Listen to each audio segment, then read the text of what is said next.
And we're live. Brilliant. Hey. I think we're live, maybe. Anyway, but yeah, welcome to Anime Club. I'm Chris, and Thank this you. is the lovely Phoebe with blue hair. Yeah, I've done kaiju themed hair this week. Um, completely on purpose / by accident. Yeah, I was going to, but I accidentally lost some. Yeah. Couldn't find you a wig in time. Yeah, actually, it is over there. But yeah, anyway, do you want to introduce what we're doing this week? Yes. So this week, both Chris and I got carried away. um, we're watching Kaiju No.8, which I feel like has been an absolute sleeper hit for both of us.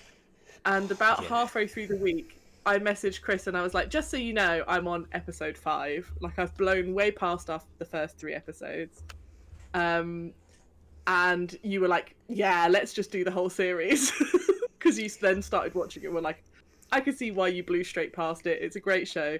So this week, we're going to talk about the whole series, not just the first 3 episodes, because we couldn't contain ourselves. Yeah, I remember when we first started watching it, you got episode 1 and you were like, oh no, Chris, I really like this. I think I'm going to have to continue watching, even if we don't talk about the rest of it. And then Yeah. this was before I started.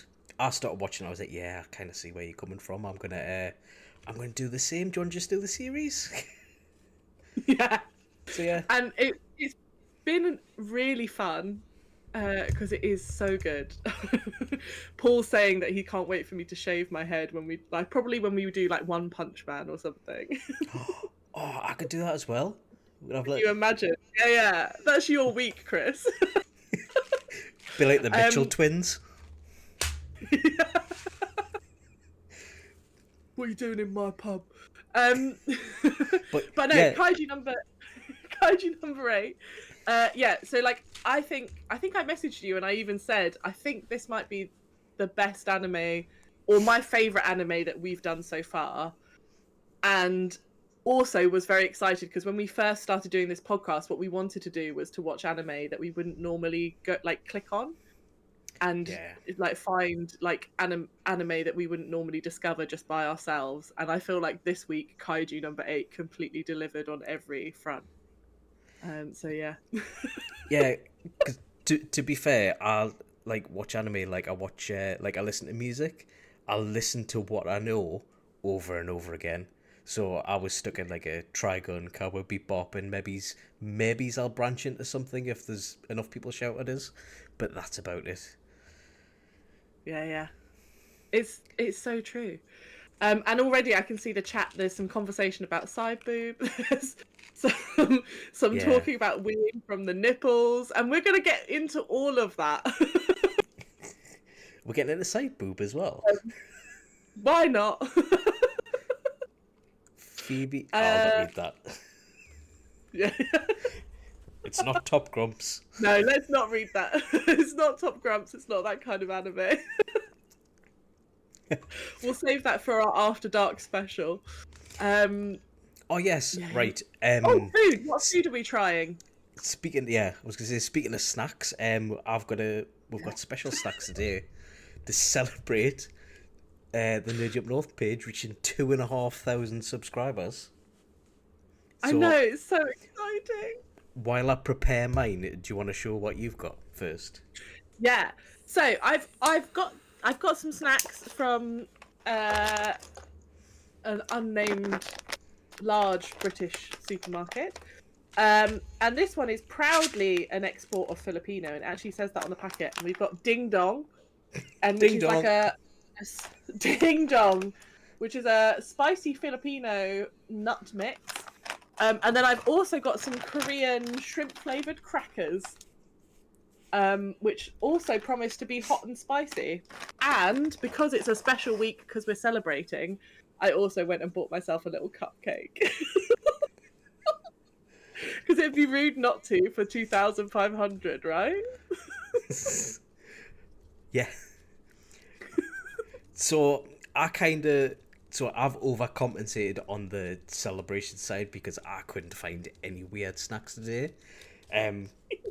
the start, I've got some nerds to celebrate the nerds. We love a nerd.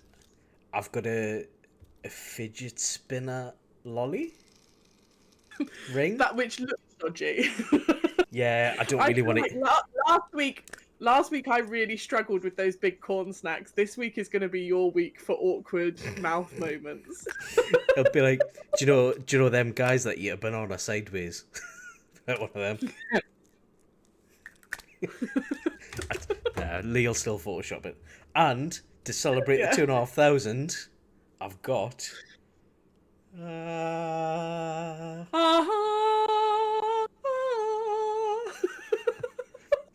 Congratulations, Paul. Yeah, a whole ass cake. Woo!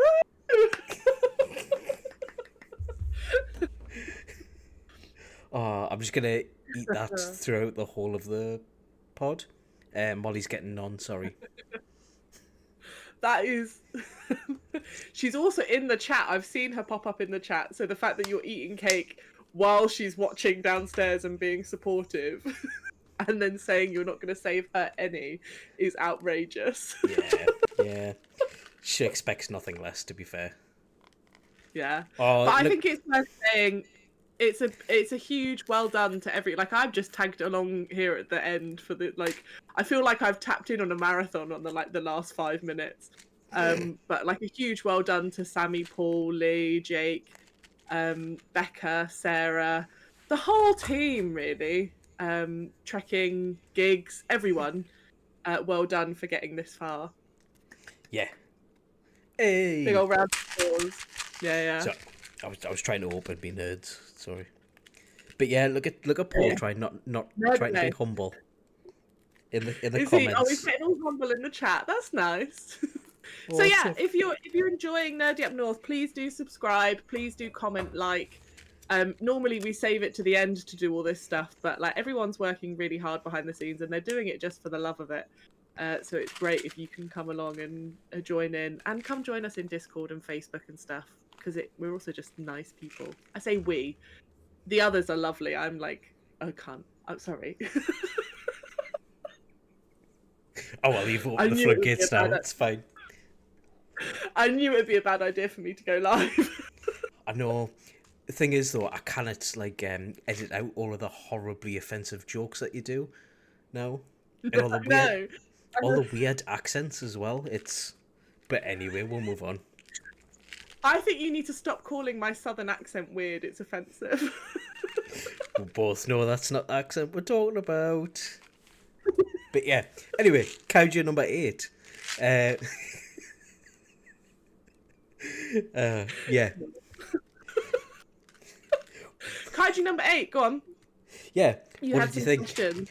So when you text me loved saying this is amazing, I want to keep going, what about it did you like? Just from the first episode, what like grabbed you in to make you want to watch more?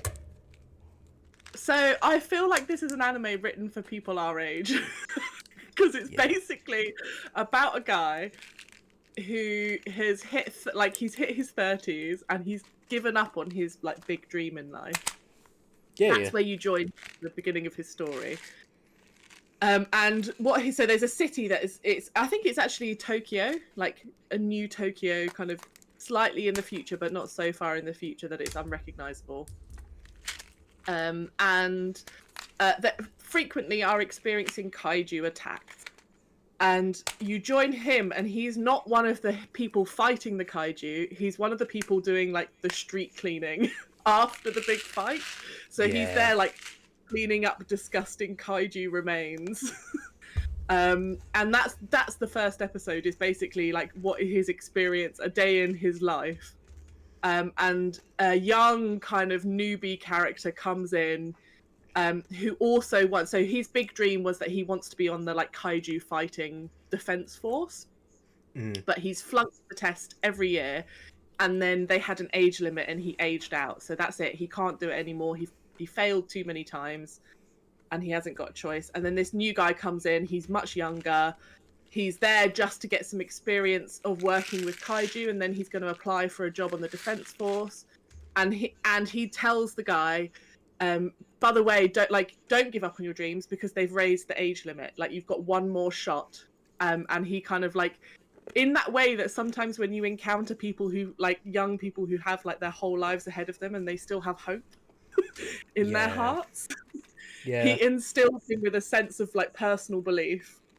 And together they apply for a job on the Defence Force, and finally this guy gets into like it's not even that he gets a job there yet, he just is allowed to then go on to do like the like practical exam bit. Which and I kind of liked that because it's like, first of all, no one ever does anime about bin men, and these guys are essentially like the bin men of Kaiju No.8, and I loved that that's the starting point because it's so unusual and weird. And I also loved that the main guy is not like some young prodigy. It's like some guy who's hitting his middle age, who's like having a crisis of identity and faith in himself.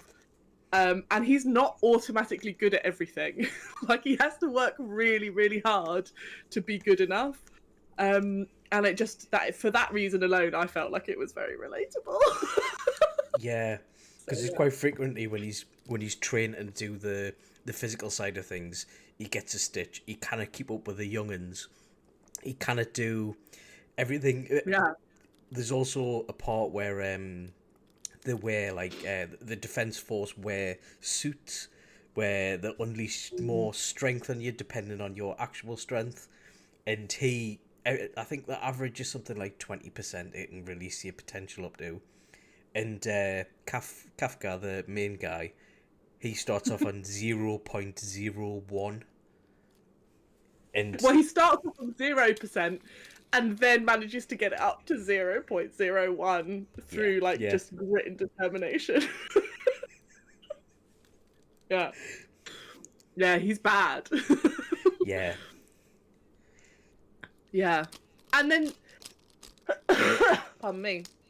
But the other part of it is that so they get attacked by a big kaiju.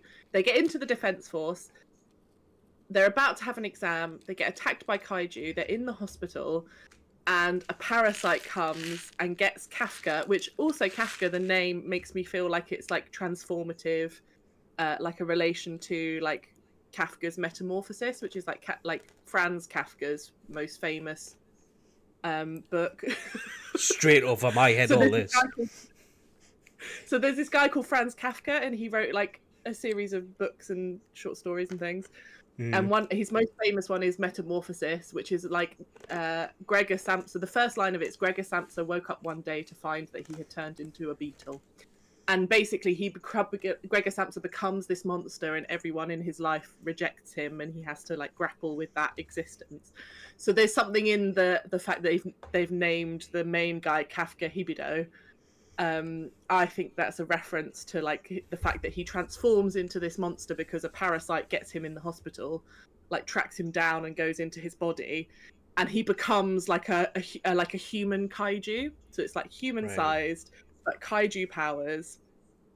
And then the weird stuff starts happening, and that's where you start to see like some of the comedy shine as well. So. But I don't use long words to prove I'm Southern, but those two things. I didn't know about the Kafka part, but isn't the number 8 in Japan like symbolizes a new beginning, doesn't it? So that's where I got it from. Is it? Yeah, and he is Kaiju number 8. See, I said that without using big words as well. North-south divide, isn't it? It is. So so I think there is that kind of element of like transformation and him grappling with like his. I think all the characters in this have some sort of personal crisis as they enter the series that they're trying to like work through, and then through like fighting big monsters, and we love like a big kaiju monster in this house. Yeah. It's always good fun. That's when you kind of like see people kind of come to terms with like these different bits of themselves that they don't like, and like transform through the power of friendship and love. Yeah, but in like a really badass way. Yeah, Exactly. I kind of liked how basically the kaiju defense force is like it's kind of like joining the army, and I kind of Mm. liked it how there wasn't during the initial training and the when they start doing missions and stuff, the outlier is in there's a girl called, is it Mina, the No, the Mina blonde. is the captain. Oh, Um, Kikoru. Kikaru, or yeah, whatever her Kikoru. name is. She She's, kind of like she's a excels. bitch. Yeah, she's basically a rich, Yeah. spoiled snob. Her dad's the big gaffer, and She she's comes in with like all the tech as well, so you just feel like she's paid to play. She's yeah, on the exactly. server and she's like spent loads of money up front. Mm, yeah, Yeah. but Uh, with her being an outlier, with her being like pay to win, she doesn't get far due to that, and it all comes mm, together through teamwork and actually being part of this organization, which I thought was yeah. different. I mean, there's quite a few things I think are different, like having an older protagonist, having characters actually work together, and not have a standout main character. Obviously, there's the series is about Kafka, but Mm, it could quite easily be about any one of them with their yeah. backstories and the way they go along. Yeah. Um, Yeah. There's no filler characters in this. All the characters are like really thought through, like complex creations, I think. yeah, and there's a big reveal in every single episode as well. That's one of the things on that I was like, why is this so gripping? And I was trying to break it down because I knew that we'd have to talk about it today. Yeah. And for me, it's like every single episode twists and then goes in a direction that you're not expecting it to.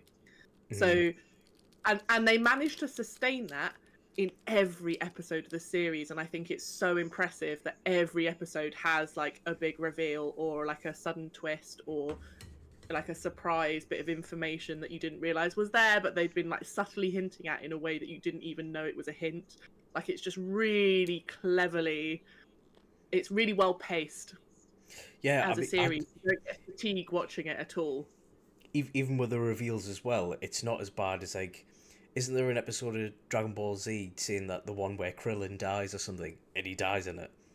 There is a one called I think it's Kafka's Secrets Revealed, but you think, oh, people are going to Yeah. find out he's actually a kaiju, and then actually no, it's another secret, and it does give you the hints, but it's not what you expected. There's always a kind of Yeah. twist to keep you involved.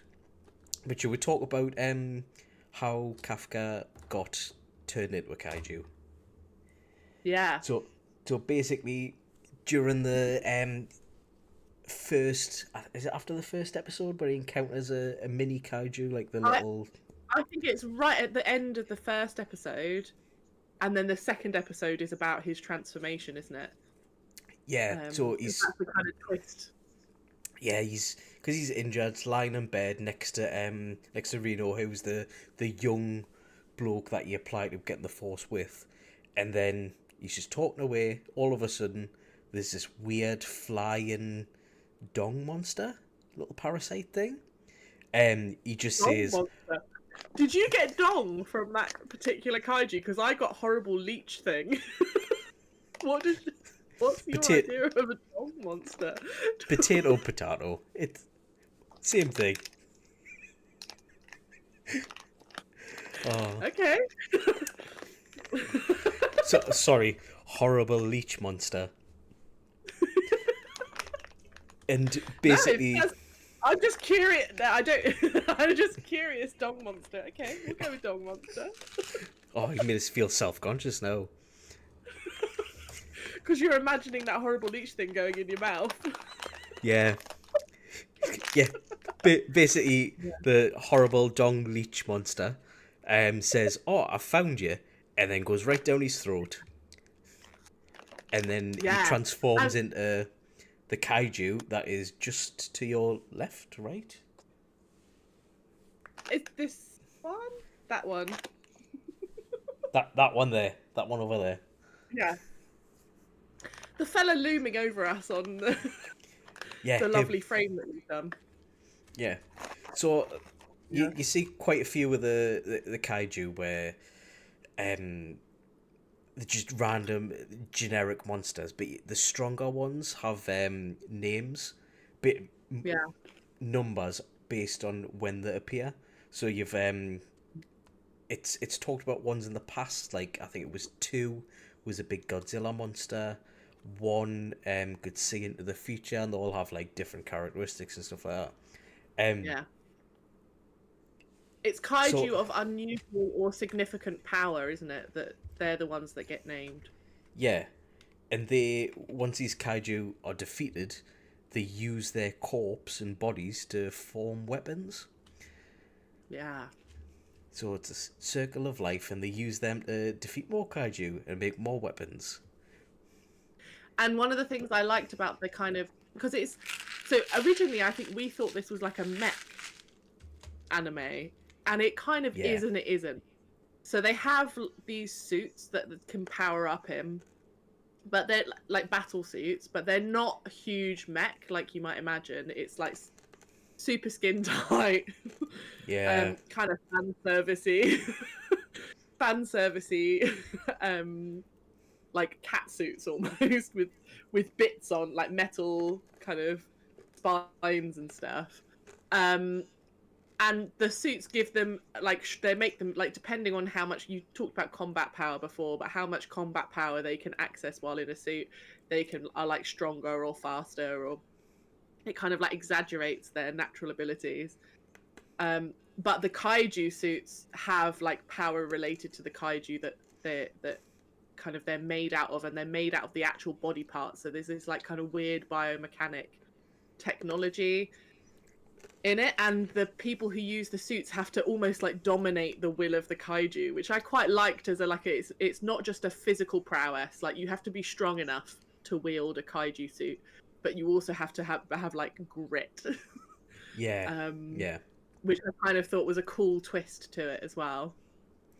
But when you get all the weapons and they use them, with Kafka being kaiju number 8, do you think the other kaijus are possessed or parasitic humans that have been infected by some kind of... You do?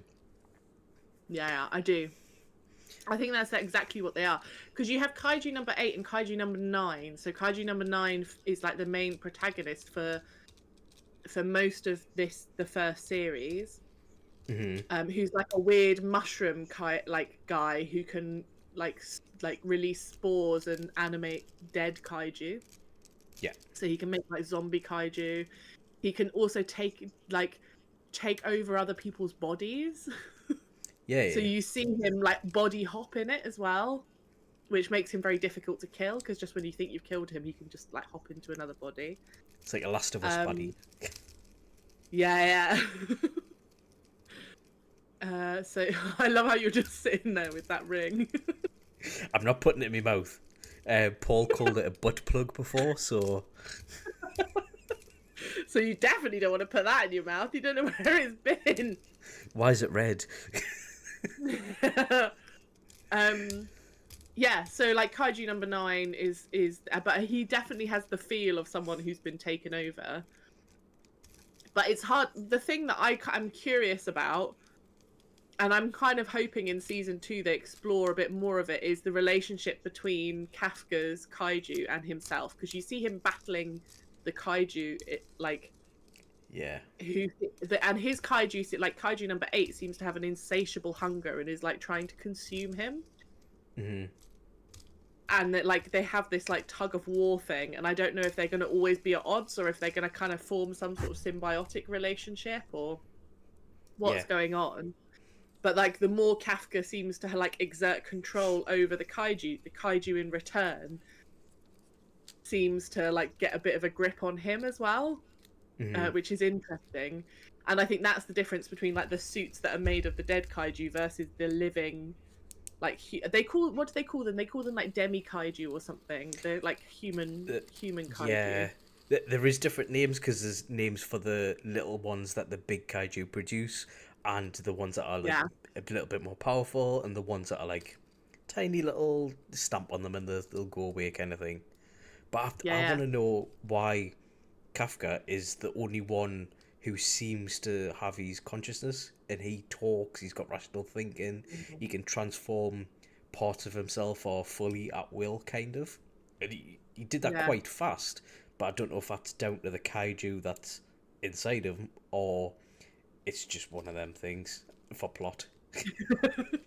Yeah, it's hard. Like, that's a good question. Is like, and also the kaiju, when it comes for him in episode 2, it says "I found you," which is implying that it's looking for him specifically. And I kind of want to know, like, what was the kaiju looking for when it infested his body? Was it looking for him, or was it looking for someone like him? Could it have been anyone? What's the deal there? So there's kind of like, curious about what and also because the other thing that happens throughout the series is that the kaiju start working together more and start to organize in a way that makes you feel like we're moving from random attacks into like a full-scale war.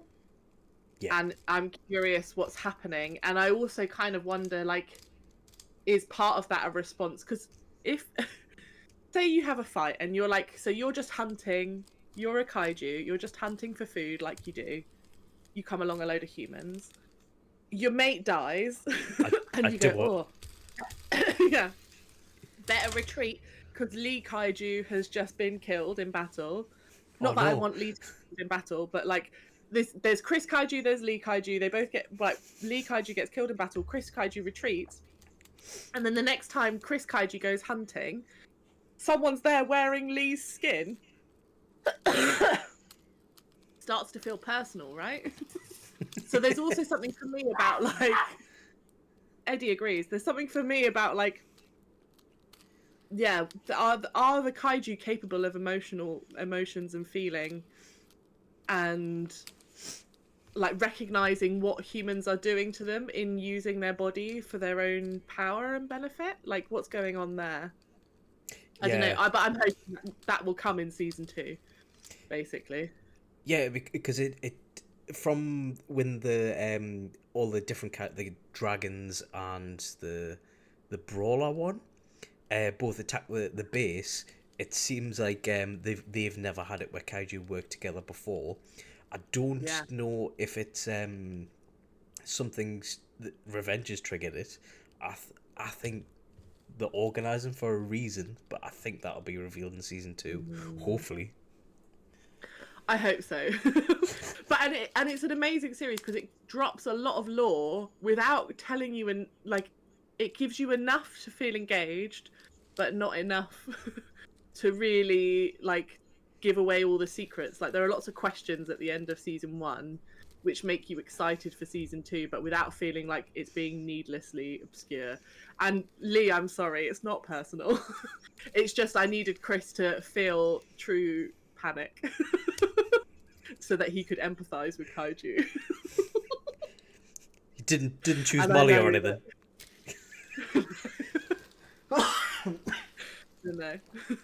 Molly Kaiju, just Lee Kaiju, because it's one syllable, just felt right. Excuses. Had a good ring to it. Oh. I tried the ding dongs. They're fine. They're not as like flavorful as I was hoping. Yeah, but they're all right. I was just about asking what you thought of ding dongs. Yeah.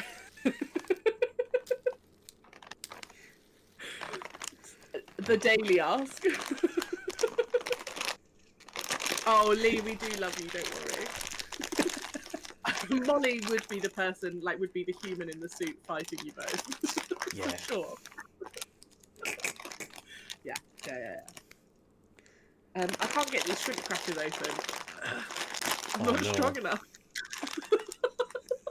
Go on, try. A grown woman struggle with a I'm trying hard. Use your teeth. Yeah. Okay. Next question. Yeah. Are there any like twists that surprised you, or did you see it coming? Because I saw the blonde-haired lass Kikaru. I saw her personality a mile away. I knew she would have been humbled straight away. It's kind of like a trope, but I think this is one of the few tropes that I've noticed in this. Yeah. She was when she first came on screen, I was like, oh, I hate this character. I Yeah, really hate her. And also I agree, you can see it coming. Either she needs to humble herself and get on board with the team really yeah, fast, yeah, or she's going to die. Or betray yeah. the team. Like there were only three options for her based on her personality. I even Um saw the daddy issues yeah. come up as well. I was just like, Yeah, yeah, yeah, yeah. I kind of get it. Yeah, I've seen this character before, but I haven't seen Yeah. a Reno or any of the other teammates. I can't remember the names, but I No. like them. I also really liked Mina, who's the captain of like the is it what do they call them, like it's the third division, The one with the that tiger. captain starts with yeah. Yeah, She got a big tiger gorilla. animal companion. Yeah, Yeah, and the distinct hair clip that marks her as a main character. yes, yes. Yeah. I'm trying to find the name of the guy that I like. What's he called? Do you know I liked it. the sword guy? The guy that was Oh, specialised in blades. Um, Hoshino, who who's laughing in the control room as he watches the recruits. yeah, basically he's looking at Yeah. the entrance exam, and he's just like he's watching Kafka fail miserably and make a tit of himself, and he was like he's laughing, going, "Yeah, I kind of want him on my team just for the comic relief." I kind of like that. No.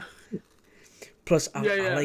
I like his backstory as well. I know he comes from a traditional family of martial artists who use swords, and which is kind of redundant in a world where they use big guns to kill everything. Um, Yeah. but he's kind of joined this ragtag team. Someone to give him a chance, and they're like, "Oh yeah, actually, he's pretty good. He can be useful." But Yeah. he knows his weaknesses and he knows his strengths. Like he cannot defeat the big kaiju, but the human-sized ones, the smaller ones, he's all our. Whereas the Yeah. captain And is the he said opposite. the captain can take down one of the big kaiju all by herself. She's Yeah, basically like just amazingly OP, and I love that. But because of that, she like turns up only at those fights. Whereas Hoshino is, and he even says like, you know, she might be the strongest, but she's not the fastest. And I think that's another thing about this series is that everyone, even Kafka, when he's in his human form, he's like old, out of breath, not that strong, very relatable. But because he's Yeah. been working on the cleanup crew for so long, he actually knows what, like, how to dismantle a kaiju body. Like he knows where all the weaknesses are. So what he starts doing is he starts like giving people like clues on how to take the kaiju down so that stronger characters can take over. Yeah. And he kind of in the exam he's like, you know, this isn't about us making it through, this is about us backing up other teams. So he understands the importance of that support role.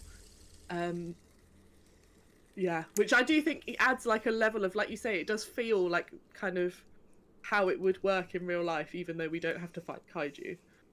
Yeah, not everyone's a tank. Yeah, not everyone's need- a tank. And if you have a party full of tanks, it like everyone's gonna die.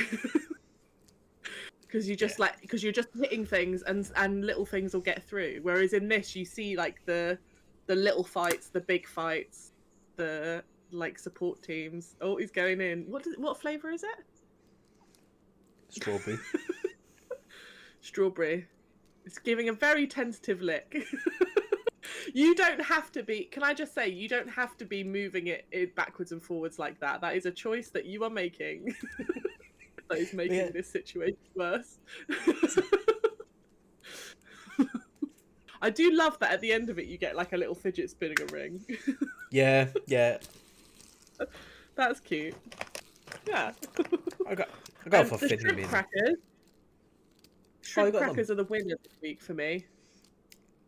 Are they like prawn They're flavour really knickknacks? fishy, but like they taste more real. They taste more fishy than like a prawn cocktail. Hmm.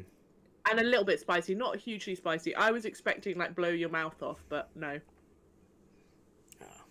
I just No. cannot wait till Sunnycon when you get to try ghost peppers. Yeah, I did say I would do a ghost pepper. Yeah, yeah. Yeah, you did. You a sweet Stop. fool. I just thought I'd get that in there. Yeah, fair enough. But so, who's your favourite character? Kafka, obviously, by a country mile. I liked having an out of breath, Yeah, an out of breath kind of mid-level achiever. Like he's not achieved nothing, but he's just not achieved a lot. yeah. He's got Yeah. different strengths as well. I mean, he's my favourite as well. I just like it how throughout the whole of the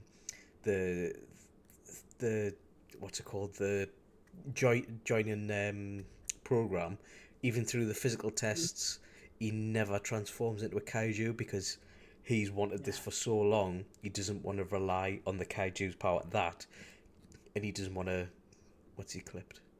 Oh, and he doesn't want to to spoil that image of him achieving his goal. So he's kind of got morals. He becomes useful in his own way as a support, and I think that's a completely different main protagonist that I'm used to, and I really like it. Yeah, and he's because he's not overly optimistic, right? Because he's experienced frequent failure, so he's very aware of like practically how the world works, but he does try to make the best out of a situation. So if he feels like he can't add anything to the situation, he doesn't rush in kind of guns blazing. He takes a step back and kind of looks at it and goes, I can't do that, but I could help like this. And I kind of love that. I do also find he's funny. He is funny. Yeah. And for me, I have to admit, so there's this bit. So earlier on in the chat, someone mentioned pissing out the nipples, right? Let's get into it. Because because there's this bit, so they're escaping there's been a kaiju attack. He's just had this parasite and he's transformed.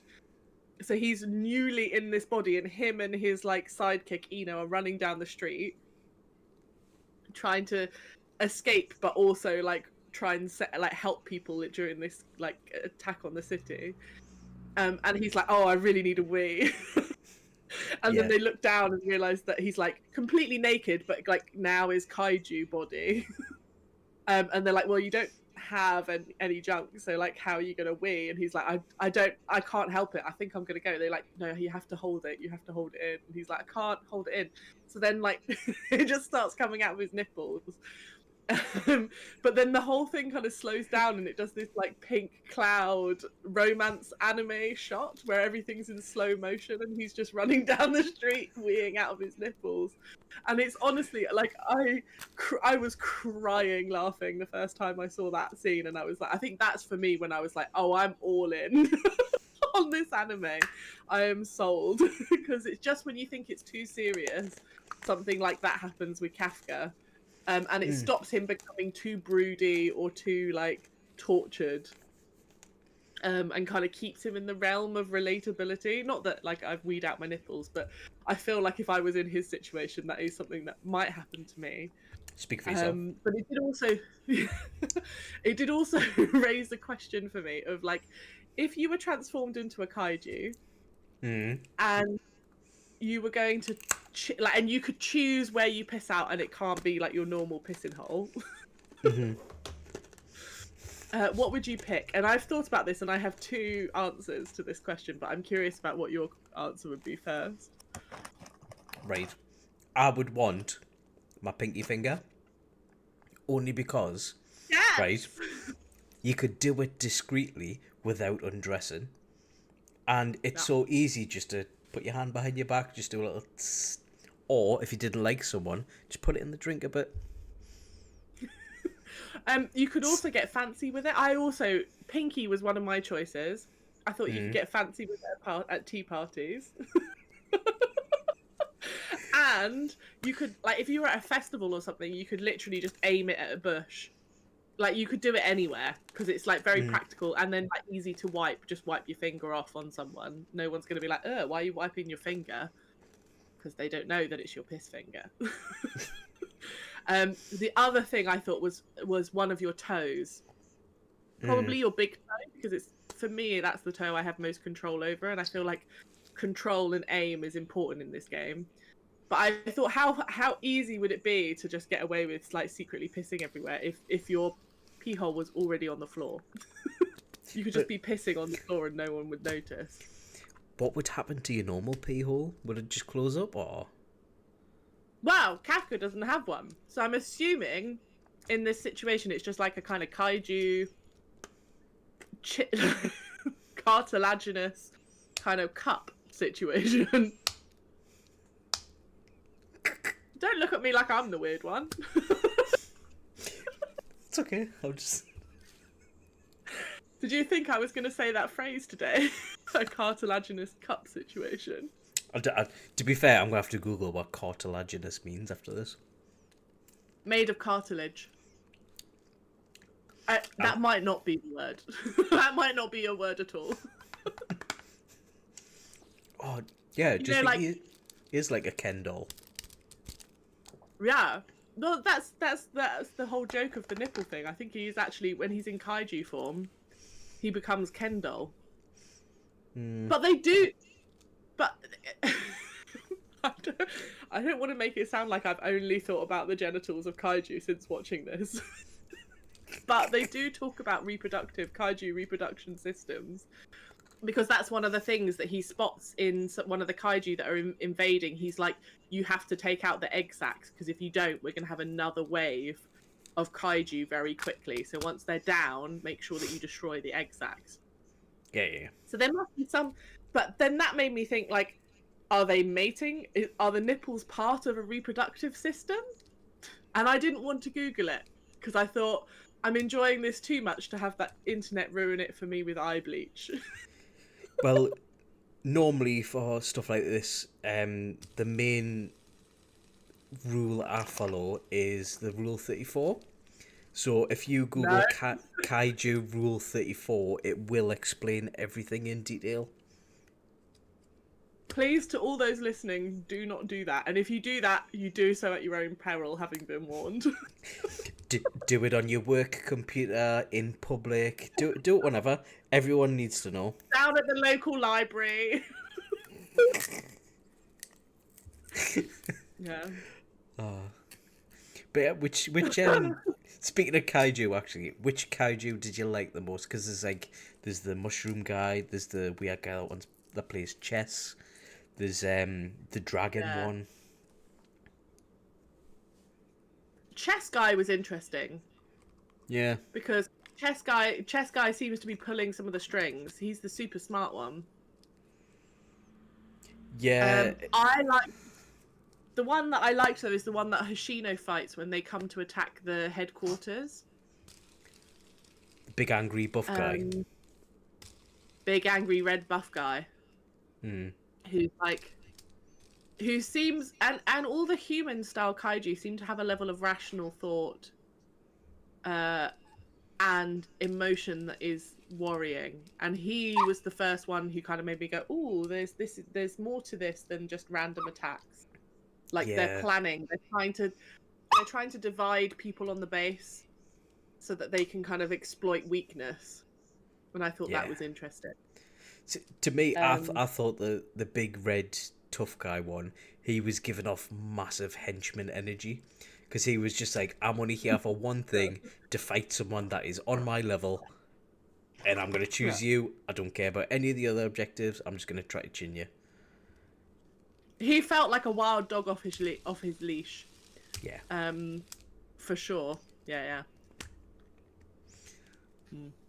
So that's why I think someone pulling the strings has got to be. I think there has to be some like King Kaiju or Queen. King Kaiju. That's nearly a character from Queen Kaiju. Dragon Ball something. Yeah. Dragon Ball something. Dragon Ball something. I don't know. If you're not going to even try, Chris, you can't keep pretending to fight Lee for the #1 Dragon Ball fan in the Discord. You've Jake. got to start at least trying. Jake's took that over now. Jake and Lee are like Has he? fighting for #1 spot. Oh, that actually I think would be kind of a powerful fight. Yeah, yeah. Uh, Like Krillin and who was your Chaozu favourite? or something. Who was your favourite kaiju? So, right, I didn't see him on screen that much, but I like the second one only because, is it the second or the sixth? It was based on Godzilla. It's massive lizard kaiju, nearly Kaiju destroys a number whole 2. city. Yeah. Yeah. That's the only reason why. Yeah. I mean, I do like the mushroom guy when you first meet, because he was kind of like that whole fight. He was definitely just gauging and seeing what the hell was going on. Because he was reanimating little kaiju and being like, oh yeah, there was no death toll. I'll have to go back and see what the crack is. Oh, Kaiju #8, what's he doing here? Why isn't he attacking it? Or why is he attacking us? He should be on my side. It was kind of like a fact-finding mission. And I think... He was sussing it out, and he was, like, testing people's fighting ability and stuff as well, wasn't he? Yeah. Which makes us think that there's going to be a lot more from him. Also, he did say, next time I fight you, I know how to defeat you now. So, Yes. yeah. It's barely a fight. Jake's #1. That's nice of you to admit, Lee. I'm staying well out of this. I just like stirring the pot a bit. Yeah. But I think we should probably end off talking about what would you like to see and questions answered in season 2, or what would you like to be expanded on. Yeah. Well, I think the thing that we've been doing this whole episode of Anime Club is we've been trying. That was Eddie sneezing, by the way. How cute. We've been trying to like unpick the mystery of it. And what I'm hoping season 2 will do is take us deeper into the mystery, but without it solving the problem. Because what I really hope for Kaiju #8 is that we get a good solid, like 5 or 6 series out of it. Yeah. But I'm hoping they're able to sustain the kind of pace of like surprise and challenge and twist that they've done in season 1. So that's my hope for season 2, is that they keep the same pacing, that they give us more information and get us. I really want to see Kafka fight a huge like Godzilla style kaiju. Yeah. I want that so badly. I want to see him like jumping on like some monster's back. I want to see him like bouncing around. I also want to see him fighting alongside the other humans, like because at the end of the season, they basically kind of, so the defense force discover that Kafka has the kaiju is Kaiju #8, and it's like this big thing where he gets taken in and tested to see if he can control it properly. Which kind of felt a bit like Attack on Titan, you know, where they kind of right at the beginning kind of try and work out can he control the Titan. And what I would hope to see is that you get to see him like but fighting openly as Kaiju #8, as like the hero of the city. Because I kind of love that fight fire with fire vibe in an anime. I like the solution to be similar to the problem, because I think that is true in lots of situations in life. They're often like two sides of the same coin. So I think that would be cool. What about you? Oh, right. So I do want to find out the answers to what this dong parasite is, why the kaiju were attacking. But I kind of want to see them fight more to the limit, and I kind of want to see someone die. Who have you marked for death? Um, In a situation, who would you be happy with dying? Because I see, know who would have the most impact, but I don't know if I want to see them die. what the captain? No, so I think the biggest impact would be Eno, the guy who gives him hope in the first place. If he dies, devastation. Right. So see, I think right because I don't know. I know it goes ahead in the manga, but I don't know how far. But I think the captain. Mina. Yeah, because she is the one why all of the team have joined up. She's affected them all either in Yeah. childhood or by her actions. I think she's the Let's one. save their lives and yeah. Yeah, obviously I like her as a character, but I kind of want to see something like that. But no, you're right because I think she is the Hokage that has to die so that Naruto can be inspired and grow stronger. Yeah, I think it's going to be Oh. Krillin dying moment, and then Kafka's going to get like a. Whoa, whoa, whoa, whoa. Calling her Krillin is deeply unfair. No, no, Eno is no. calling Mina Krillin is no. The childhood friend who dies in battle encourages the main character to go Super Saiyan. Super Yeah, Kaiju. but it's like Krillin would. In order for this analogy to work, Krillin would have to be way stronger than Goku. Mina is significantly stronger than Kafka. She's stronger, smarter, has wittier repartee. True, but She's got actually, a tiger. with her being stronger as How well, bad would it? I think that it'll give that bit of hopelessness and a bit of. Do you know what it is? I've been watching Berserk too much. I need a bit You're of like. ruined as a human being. Yeah. Do you know what will really cheer you up? Kataro lives alone. Oh no! I'm not ready for that again. Have you watched it before? I know the scene that you talked about, and I've seen lots of clips of it. I know what happens, and no. It's not seen. It's the whole series is just Yeah. yeah. Anyway, that's for another episode when I finally persuade you to do that. Yeah. Yeah. But yeah. Yeah. Want someone to die. Yeah. In a good way. So, in a good way, in a plot necessary way, not as in like a cheap death. We want it to be significant and meaningful. Yeah. I think someone is going to die eventually. It's too high a stakes situation for that not to happen. I just hope they do it well when the time comes. Yes, Lee, I've ate too many sweets. That's why you can hear us beeping. Uh-oh. He knows us so well. Yeah. He knows what my beeps sound like. He's like quietly fretting now, worrying that you're about to collapse. No, I'll not die on stream. It'll be fine. But talking of Lee, what are we going to be doing next time?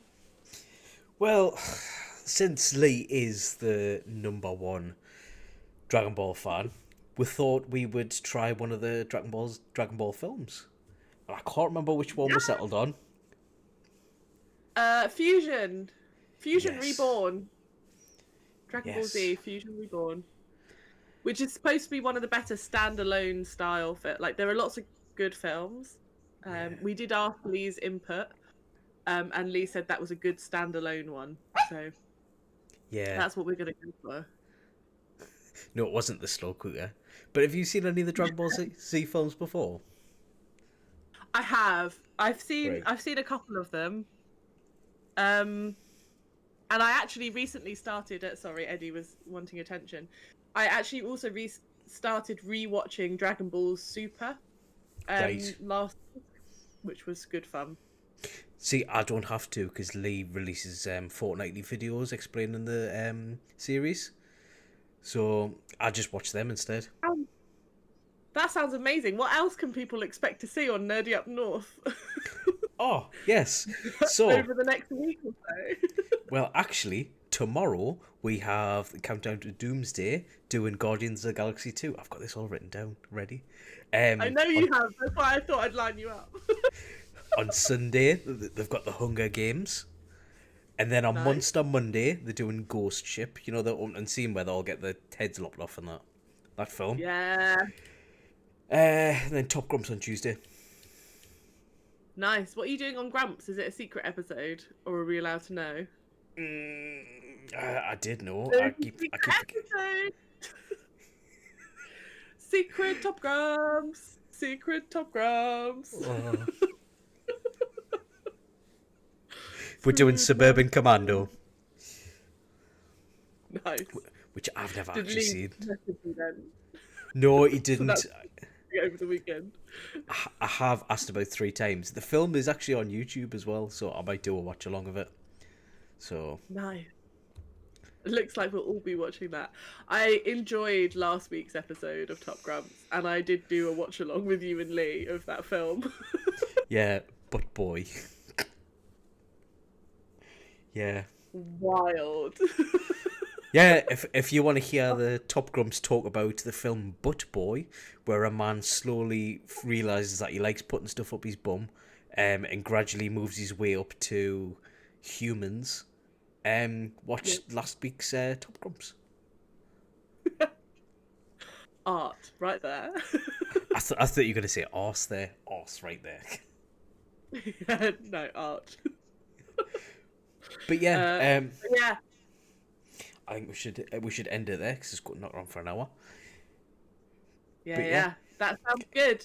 Thanks everyone for coming. We love you all very much, and we'll catch you in the Discord or next week.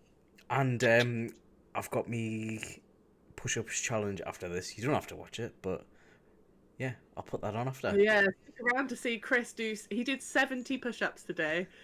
That's Yeah. probably also why he's beeping, because he's done that and then ingested a huge amount of sugar. His body doesn't know what's going on. It's used to the sugar, not the exercise. Yeah. But yeah, anyway, don't be an anime, be a top anime. Bye.